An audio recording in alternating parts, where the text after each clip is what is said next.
I come with no other agenda than desperately trying to help people who are in need.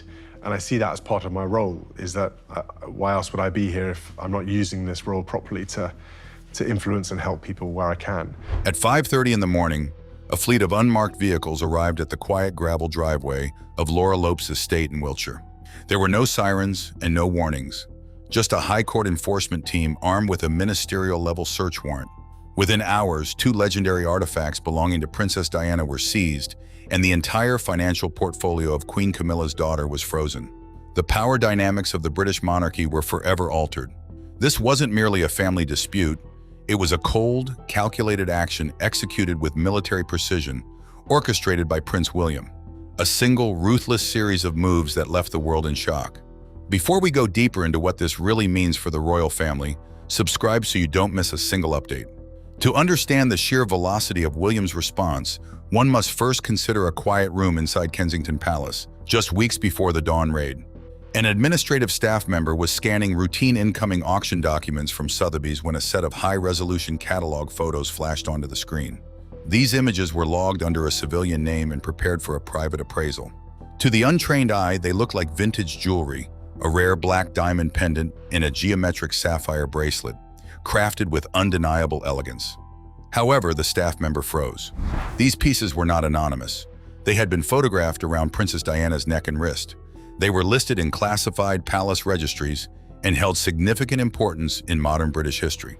Crucially, they had vanished from public view over 2 decades ago and were never supposed to appear in a commercial catalog, especially not under the name Laura Lopes, Queen Camilla's daughter. The legal strategy appeared clear. Quietly establish a record of civilian ownership, strip away the royal provenance, and liquidate the items into private international collections where they could never be traced or recovered. When the photograph reached Prince William's desk, he did not scream or call his father or reach out to Camilla's household. Instead, he stared at a 26-year-old lie, a lie that had haunted him since he was 17. In the year 2000, a young, grieving William had asked about these exact pieces. The adults around him had handled the situation with calculated gentleness, assuring him that the jewelry was safe, locked away in a secure vault at Highgrove, preserved exclusively for him and his future family. It was a total fabrication. The jewelry remained off the official Crown Estate registry, left in an administrative gray area, and treated not as a sacred trust, but rather as a private grab bag. Now the truth was undeniable. The promise made to a grieving teenager had been broken. The items were being prepared for secret liquidation. But William was no longer that grieving teenager. He was the Prince of Wales and the heir apparent. He picked up the phone and instead of calling for an investigation, he called Farrer & Company, the elite law firm that handles the royal family's most critical matters. His instruction was absolute: execute. William understood exactly what Camilla's circle was trying to accomplish: a quiet, administrative takeover of his mother's wealth. However, Camilla's household made a significant miscalculation. They were unaware that William had already set a trap. Weeks before the Sotheby's catalog was ever released, he initiated Phase 1. This financial maneuver sent shockwaves through the royal estates. In one sweeping motion, William liquidated 20% of the Duchy of Cornwall's commercial real estate portfolio, pulling approximately £500 million out of active markets. The official PR statement was polished, emphasizing green development, community reinvestment, and local housing. But behind closed doors, royal estate managers were terrified. They understood what William had done. For over 2 decades, a complex network of civilian-adjacent trusts had operated in the shadows, using private funds and gray market financial vehicles gradually constructed to evade outside auditors. These trusts routed subtle financial advantages directly toward Camilla's family and her immediate circle. William didn't request a committee review. He didn't audit the funds, he defunded them. Overnight, by yanking £500 million out of specific structures, he collapsed their liquidity and shattered the financial architecture supporting Camilla's private arrangements. Senior advisors panicked. They warned William that Clarence House would view this as a declaration of war, an open attack on the king's wife. William's response was icy. The Duchy of Cornwall exists to serve the direct line of succession and the British public, not private civilian interests operating in secrecy. By the time Camilla's financial managers recognized that their shadow network was dead, it was too late. William was already moving on to Phase 2, a far more dangerous escalation aimed at cornering the King of England. William refrained from issuing a public statement or engaging in petty administrative disputes. Instead, he drove to Sandringham alone. He didn't send an envoy. He walked into the estate carrying a single, heavy leather binder. Staff members described the atmosphere that day as suffocating, marked by absolute stillness. Inside that binder was a formidable legal instrument, drafted by Farrer and Company, a letters patent for asset reclassification, grounded in unbreakable constitutional precedent. The document laid out a harsh framework. If a reigning monarch failed to protect historical crown assets because of compromised management or private conflicts of interest, the heir apparent had the legal standing to petition the Privy Council directly. The threat was seismic. If William filed that petition, it would trigger a constitutional crisis, positioning him as Prince Regent over the Crown's private property and stripping King Charles of his executive authority over those specific assets. This would necessitate a brutal public review of the monarchy's estate management. William placed the binder on the table in front of his father without dramatic speeches or visible anger. Just two choices. First, Charles could immediately sign an executive royal decree, reclassifying every single piece of Princess Diana's jewelry as crown property, held exclusively for the direct line of succession and completely outside the reach of Queen Camilla, her children, and her estate. Second, if Charles refused, William would file the letters patent before the week was over, turning the royal vaults into public record. It was legal checkmate. King Charles was trapped. He had to choose between protecting his wife's civilian daughter or preserving the executive authority of his own reign. The king picked up the pen and signed the decree. With that single stroke of ink, Diana's legacy was legally insulated. But for William, that signature was merely a permission slip. He now had the legal authorization to unleash chaos and weaponize the full force of the British judicial system. Within hours of the king signing the decree, William's lawyers acted swiftly. Farrer and Company filed an emergency application with the High Court. They didn't request a polite civil summons.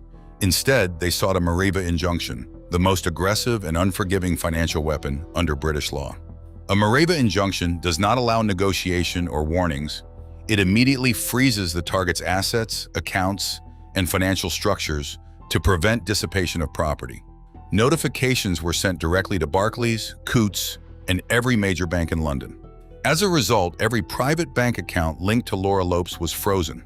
This included all investment trusts and liquid assets, leaving her legally paralyzed, unable to move money, transfer funds, or access private holdings.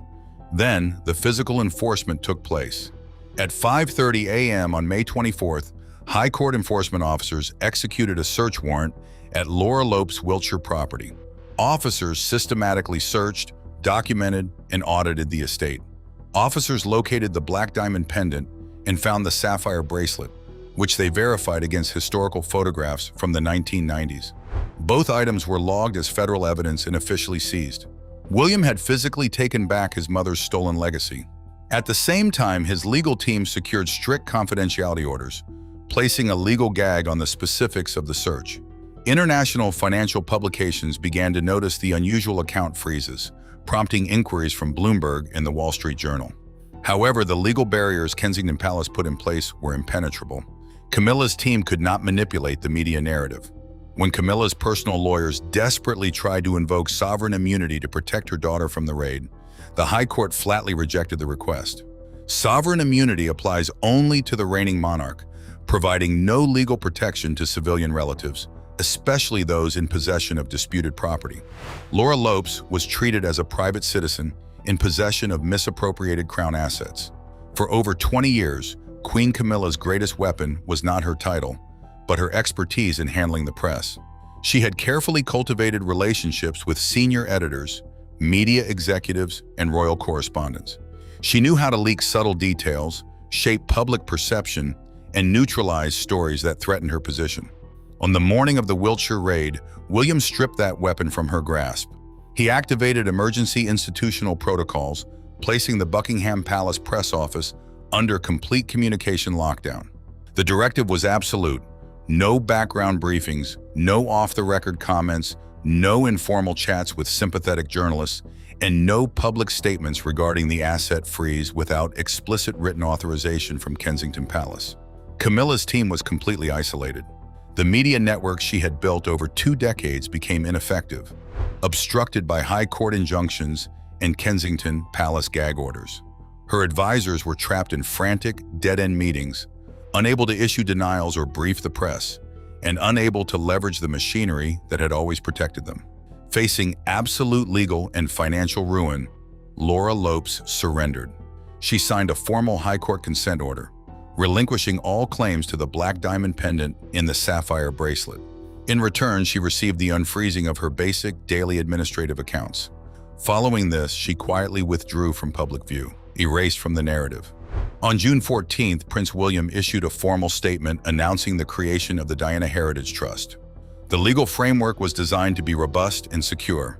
Every piece of Princess Diana's personal property, jewelry, historical artifacts, was placed into an ironclad trust, designated exclusively for Catherine, Princess of Wales, and ultimately for Princess Charlotte. No collateral family line or private civilian estate could ever touch those items again. William had achieved a significant victory. He reclaimed the jewelry, shut down the shadow trusts, and forced the king to yield. However, the war was not over. As the High Court forensic team finalized their audit of the Highgrove repository, they discovered something unexpected, a classified document that changed the entire scope of this conflict. The audit was meant to close the case, but instead it revealed a nightmare. A leaked forensic file from the Ministry of Justice exposed a horrifying truth. The black diamond pendant and the sapphire bracelet were not the only missing items. Historical records indicated that the Highgrove vault had originally contained 14 distinct artifacts of significant value belonging to Princess Diana. William's legal team had recovered 2, but 12 pieces were still missing, gone without a trace. When forensic accountants meticulously traced the complex paper trail of the 12 missing artifacts, they were taken aback by what they uncovered. Their investigation revealed a highly sophisticated, multi-layered offshore operation designed to obscure the true location and ownership of these valuable items. Contrary to initial suspicions that the artifacts might have been sold off at a prestigious London auction or secured inside a heavily guarded British bank vault, the reality was far graver. The trail led them through a convoluted network of international shell corporations, a web of legally opaque entities created to obscure asset ownership. Registered in various jurisdictions known for lax regulations, these corporations facilitated the systematic transfer of the artifacts across borders. Ultimately, the trail ended at an anonymous private holding company registered in Delaware, a state infamous for its business-friendly corporate laws and stringent privacy regulations. This strategic choice of Delaware was pivotal. The state's corporate privacy laws form an impenetrable shield around beneficial ownership, effectively rendering these stolen assets completely outside the reach of British jurisdiction. Consequently, a Morava injunction, a court order issued by the British High Court to freeze assets, held no legal weight in Delaware. This left Ferrer & Company, the legal firm engaged in the recovery efforts, powerless to execute search warrants or apply any legal pressure to disrupt the offshore structures. The deeper they dug, the clearer it became that the perpetrators had crafted a meticulously designed plan to elude justice, further complicating any attempts to reclaim the missing artifacts. The most chilling detail emerged through a specific internal classification code linked to the extensive offshore paper trail discovered within the Ministry of Justice file. This code read, the Montecito Connection. The implications of this designation sent shockwaves through the upper echelons of Kensington Palace, indicating a deeper and more troubling reality. Instead of tracing back to Camilla's inner circle in London, the paper trail unexpectedly pointed across the Atlantic to a faction of exiled royals residing in California, specifically in the affluent enclave of Monaceto. This disturbing revelation suggested that while Camilla's circle managed to retain 2 significant pieces of Diana's legacy within the UK, a far more intricate and well-organized operation had successfully secured the remaining 12 artifacts. These were meticulously locked away within American offshore structures, legal entities that were inaccessible to the British Crown. Such strategic positioning meant that these priceless items, rich with historical significance and sentiment, lay beyond the reach of the official royal estate. At the center of this operation were Prince Harry and Meghan Markle, who possessed both the necessary international legal access and a strong personal motivation to reclaim and safeguard these pieces of their mother's legacy. By holding 12 invaluable artifacts inside a private entity registered in Delaware, the so-called Monaceto faction effectively maintained a formidable leverage over the future of the royal family's historical heritage. This strategic ownership not only bolstered their influence, but also challenged the traditional power dynamics within the royal family, forever altering the narrative surrounding Diana's enduring legacy. Prince William has harnessed the full weight of the British legal system to secure his position and protect his family's legacy. With strategic acumen, he confronted his father, King Charles. He neutralized the influence of his stepmother's family, who had sought to shape the future of the monarchy in ways that did not align with his vision. A significant part of his effort was establishing a watertight trust designed specifically to honor and safeguard the memory of his late mother, Princess Diana. Through these actions, he has demonstrated not only his resolve, but also his ability to wield power over the monarchy with an unyielding grip. Yet, as he stands as the undisputed architect of the royal narrative, there exists an enigmatic challenge that looms over him. 12 treasured pieces of his mother's personal legacy are locked away in an offshore vault, positioned beyond his immediate reach and held by a faction that possesses an intricate understanding of legal complexities.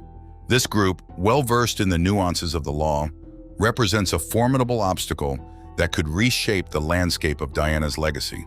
While the battle for supremacy within the British crown may have concluded in the heart of London, a far more intricate conflict surrounding Princess Diana's legacy is just beginning to unfold. Questions linger in the air. Who truly exercises control over those 12 vital pieces? How will William approach this delicate situation when he finally turns his relentless legal machinery toward California, where the pieces are stored? The ensuing struggle promises to usher in profound changes within the monarchy, signaling that its future will undoubtedly be different from its past. Share your thoughts in the comments below. What should William's next move be? Subscribe for more deep dives into the hidden wars of the royal family, and I'll see you in the next investigation.